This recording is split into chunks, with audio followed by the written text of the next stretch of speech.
이 시간 우리들이 주실 하나님 말씀 찾겠습니다. 로마서 1장 6절 7절입니다.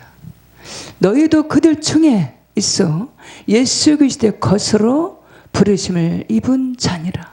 로마에 있어 하나님의 사랑하심을 입고 성도로 부르심을 입은 모든 자에게 하나님 우리 아버지와 주 예수 그리스도로 쫓아 은혜와 평강이 있기를 원하노라.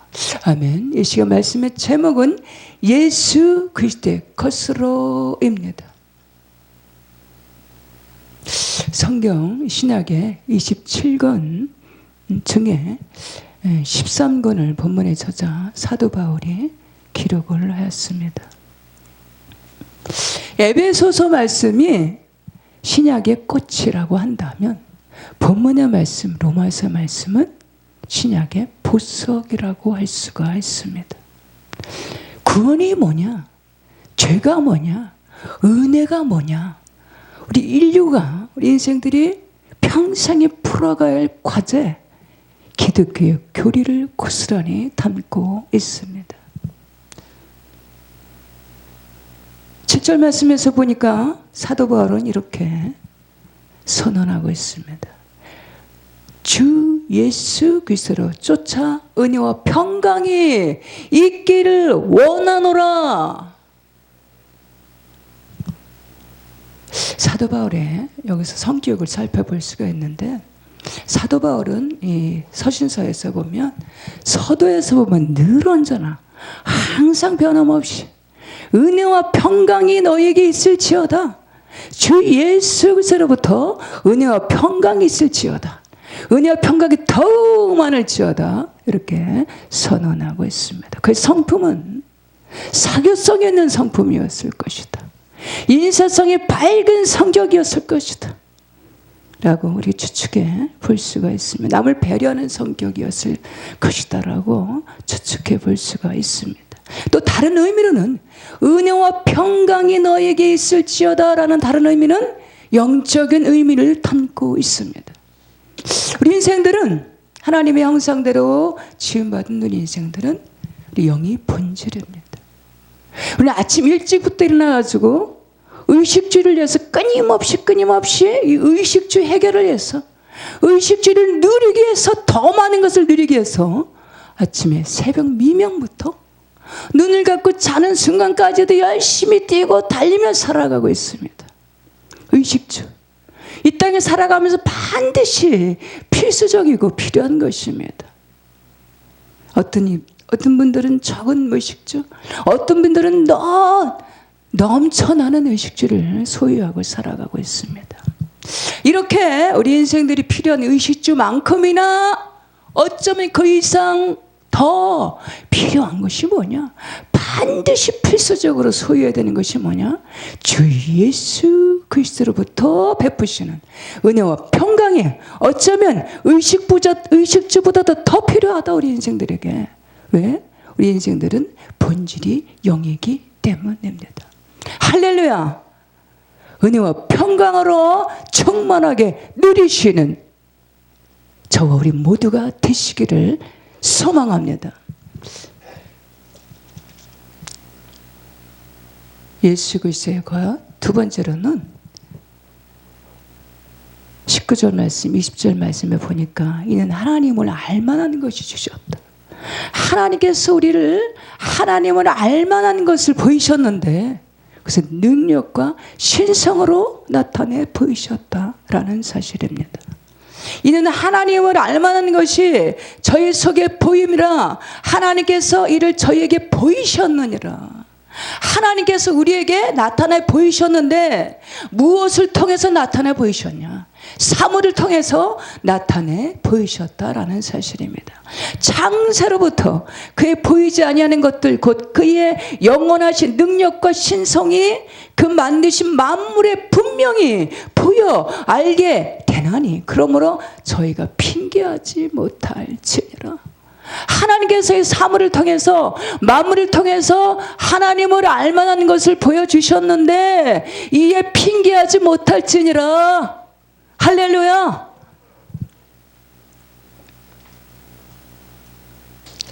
우리가 때로는 보면은 이 화초에, 저는 화초를 참 좋아합니다. 화초를 보면은 어떤 때 보면 이게 화분에 담긴 화초를 보면 어떤 때 보면 이게 조화인지 생화인지 분간이 되지가 않습니다. 어떨 때 보면 이 꽃다발이 있는데 이게 생화인지 조화인지 분간이 되지가 않아요. 그래서 가까이 가서 그것을 만져봅니다. 아, 생화구나. 아, 조화구나. 이렇게 만져보면서 확인을 할 때가 있습니다.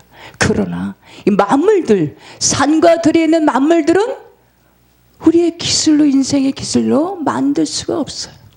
그것은 능력과 신성으로 하나님께서 만드신 작품입니다.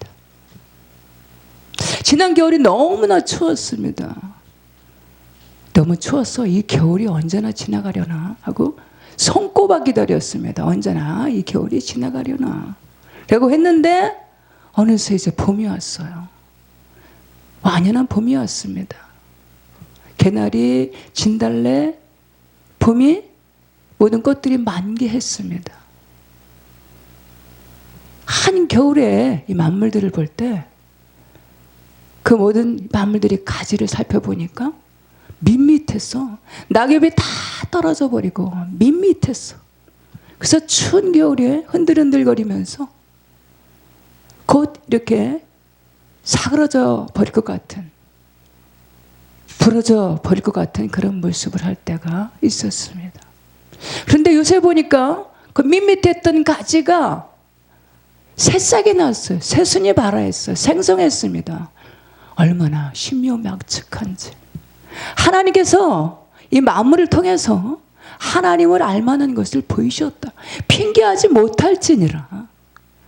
이제 얼마 안 있으면 여름에 돼서 저 만물들이 푸르른 초목으로, 푸르름으로, 또 가을에 되면 여러 가지의 열매들로, 이름 모를 여러 가지 수많은 단풍들로, 각양각색의 단풍들로 그렇게 만물들이 가을이 되고 이제 겨울이 되면 다시 이렇게 모든 것이 낙엽이 다 떨어져 버린 낭성한 가지가 될 것입니다. 언제까지?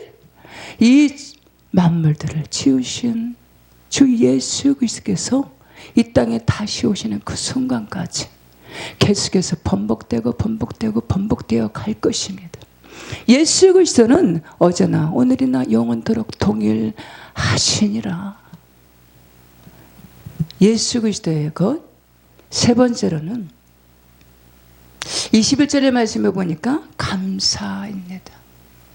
데살로니가전서의 말씀에 보면 범사에 감사하라. 이는 그리스도 예수 안에서 너희를 향하신 하나님의 뜻이니라.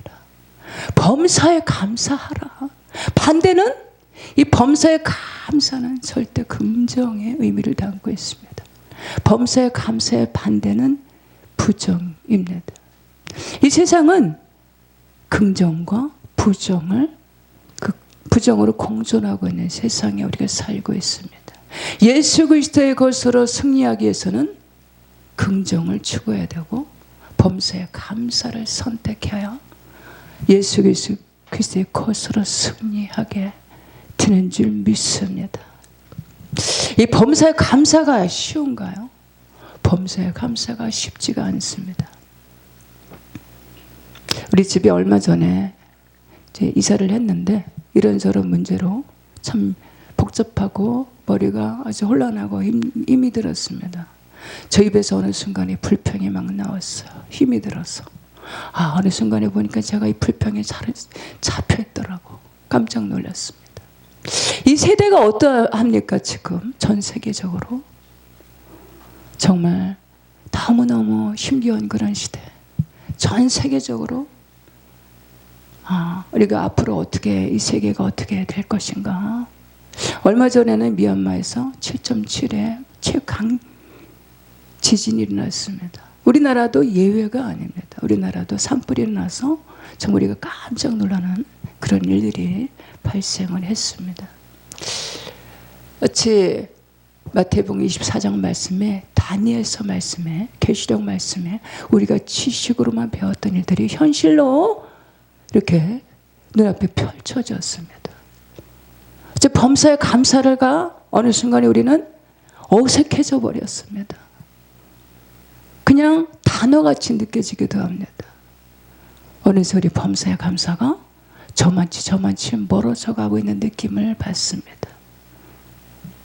우리가 이 땅에서 예수의 것으로 살아갈 때 승리하기 위해서는 범사의 감사를 계속해서 추구하고 선택해야 되는데 어떻게 범사의 감사를 추구하고 선택할 수 있는가? 에베소서 1장 말씀을 보니까 예정 가운데 택하심을 입은 것에 범사의 감사라는 것입니다. 계시와 지혜의 영을 주셔서 하나님을 알게 하신 것을 범사의 감사라 입니다. 모든 선한 일을 행하기에 합당한 자로 부르심을 입은 것에 범사의 감사를 하라라는 것입니다. 요한복음 15장 16절 말씀에 우리를 부르시고 세우신 것은 항상 열매를 맺게 하시려고, 항상 좋은 열매 맺게 하는 그 대상으로 부르심에 감사하라입니다. 우리를 향해서 하나님의 성호, 그 높으신 성호, 거룩한 성호를 높이고 찬양할 수 있음에 범사에 감사하라입니다. 이사야서 43장 20절 말씀에 이는 내가 나를 위해서 지었나니 나의 찬송을 부르게 하려 함이라. 하나님의 그 성호를 찬양하는 것은 아무나 할 수 있는 일이 아닙니다. 예정 가운데 택하심을 입은, 부르심을 입은 자들만 부르시는 하나님 나라의 하나님의 자녀의 특권입니다. 영접하는 자, 곧 그 이름을 믿는 자들에게는 하나님의 자녀가 되는 권세를 주셨으니. 아멘, 할렐루야. 이방인들도, 하나님 모르는 비그리스도인들도 우상을 섬기는 그런 어떤 심령들은 절대로 이 하나님 말씀, 이 성경 말씀으로 되어 있는 찬송을 도무지 부를 수가 없다라는 것입니다. 찬송은 하나님의 말씀으로 되어 있습니다. 찬송은 하나님의 말씀을 절대 긍정으로 화답하는 것입니다. 찬송은 곡조에 있는 기도입니다. 찬송은 하나님 말씀을 아멘으로 하면서 긍정으로 화답하는, 성경 말씀을 즐거워하고 화답하는 것이 바로 찬송입니다. 찬송을 감사함으로, 진심과 전심으로, 믿음으로 반응하며 찬송할 때 찬송 중에 거하시는 주님께서 역사하십니다. 진심과 전심으로, 믿음으로 찬양할 때 심령의 치유의 역사가 나타납니다. 병 고침의 역사가 나타납니다. 귀신이 쫓겨납니다. 사도행전 16절 말씀에서 보니까 사도 바울과 실라가 옥중에 갇혔습니다. 빌립보 옥중에 갇혔습니다. 그것도 깊은 옥에 갇혔습니다. 왜 갇혔을까? 복음을 전하다가, 예수가 그리스도이십니다 라고 복음을 전하다가 빌립보 감옥에 갇혔습니다. 주 예수를 믿으라. 그리하면 너와 내 가정이 구원을 받으리라. 복음을 전하다가 감옥에 갇혔습니다. 그것도 깊은 감옥에 억울하게 갇혔습니다. 그러나 이 사도 바울과 실라는 불평하지 않고 감사함으로 기도를 합니다. 감사함으로 찬송합니다. 믿음으로 찬송합니다. 기도하는 마음으로 찬송합니다. 그곳에 역사가 나타났습니다. 옥토가 흔들리고 옥문이 열어지고 묶였던 사슬들이 풀어졌습니다. 때로는 억울할 때가 있습니다. 너무나 힘들고 고통스럽습니다. 그럴 때 감사함으로 기도하고 감사함으로 찬양하고 믿음과 전심으로 찬양할 때 역사가 나타납니다. 옥토가 움직이게 될 것이고 문들이 열어지게 될 것이고 묶여있는 사슬들이 풀어지게 될 것입니다. 아멘, 할렐루야. 예수 그리스도의 것 네 번째로는 13절 말씀에 열매를 맺는 것입니다. 열매를 맺는 것. 요한복음 15장 16절 말씀에 우리를 세우시고 부르신 목적 중에 하나가 항상 열매를 맺게 하시려고. 여기서 항상의 단어에 우리 주목해 보면 항상, 언제나, 매일매일 시간적인 의미를 담고 있습니다. 열매 맺는 것이 쉬운가요? 성경에서 열매는 좋은 열매를 의미합니다. 열매도 여러 가지 열매가 있습니다. 실한 열매, 좋은 열매, 나쁜 열매, 비미하고 미흡한 열매. 열매를 맺었는 줄 알고 보니까 입만 무성한 나무도 있습니다. 과연 나는 어떤 열매를 맺고 있을까? 주님 우리에게 주목하고 있는 것이 무엇일까? 열매입니다. 열매 맺는 것에 얼마나 관심을 가지시는지 우리 성경 말씀, 사복음서의 말씀에 보면 심각하게 열매를 찾으시는 장면을 살펴볼 수가 있다라는 것입니다. 좋은 열매의 반대는 뭡니까? 나쁜 열매입니다. 우리 나쁜 열매 맺는 건 너무너무 쉽습니다. 가만히 있으면 돼. 우리 인생의 본성으로 행하면 됩니다. 우리 마음에 하나님을 두지 않고 행하면 됩니다. 말씀에 보니까 28절 말씀 보니까 또한 저희가 마음에 하나님을 두기 싫어하며 우리 마음에 하나님을 두기 싫어해서 우리의 본성대로 우리 감정대로 행하면 어떤 노력도 하지 아니하면 열매가 맺혀지게 됩니다. 우리 감정대로 행하고 말하고 행동하면 열매가 맺혀지게 되는데 스물한 가지의 죄성의 열매가 맺혀진다. 좋은 열매를 맺기 위해서는 어떻게 할 것인가? 그것은 애쓰고 힘써야 된다는 것입니다. 이는 힘으로나 능으로 되지 아니하고 오직 나의 신으로 되느니라. 좋은 열매 맺는 거 우리의 힘에 있지 않습니다. 우리 노력에 있지 않습니다. 오직 성령 충만함으로 무장할 때 좋은 열매 맺게 하신다라는 사실입니다. 계속해서 좋은 열매를 맺기 위해서 찾아보니까 요한복음 15장 말씀에 보니까 더 좋은 열매를 맺게 하시려고 깨끗게 하신다. 좋은 열매 맺기 위해서 우리 깨끗게 하라는 것입니다. 우리 자신을 성찰하는 것입니다.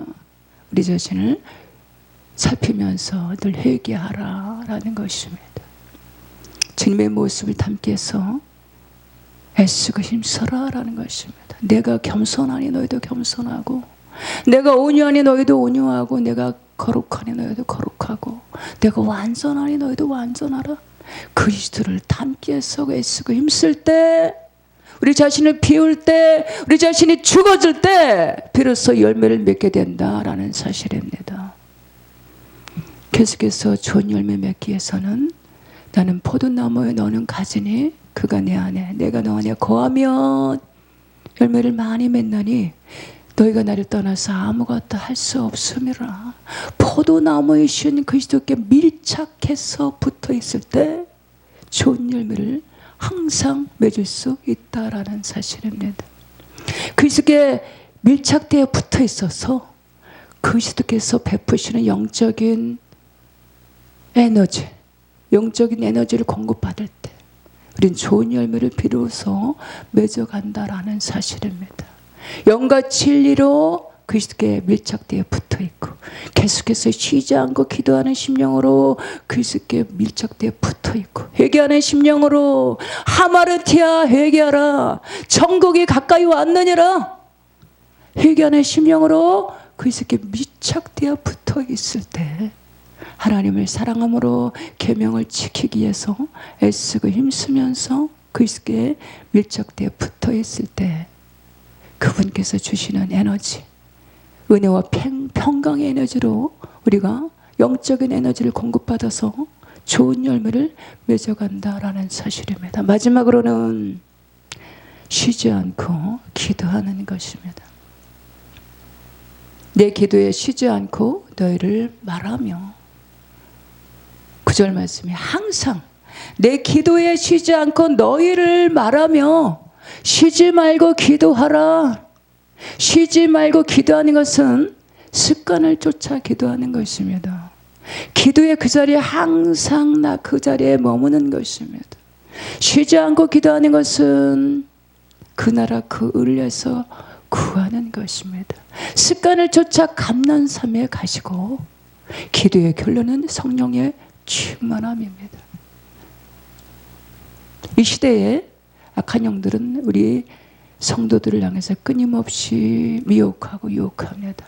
다해 돌아다니면서 이것도 하고 저것도 하고 배워. 바쁘게 살아야지. 성실하게 살아야지. 그러나 기도는 하지 마. 피곤하게 해서 기도의 자리에서 멀어지게 합니다. 쉬지 않고 기도하지 않는다면 성령 충만함을 기대할 수가 없을 것입니다. 우리가 만약에 기도에 계속해서 쉬게 된다면 한 달, 두 달, 세 달, 1년 정도를 기도에 쉬게 된다면 세상 사람들과 별반 차이가 없게 될 것입니다. 왜? 기도의 결론은 성령 충만함이기 때문입니다. 기도하는 나라, 쉬지 않고 기도하는 나라, 쉬지 않고 기도하는 민족, 쉬지 않고 기도하는 개인, 쉬지 않고 기도하는 교회 단체 결코 망하지 않습니다. 성령 충만함으로 회복해 하시는 줄 믿습니다. 아멘, 할렐루야.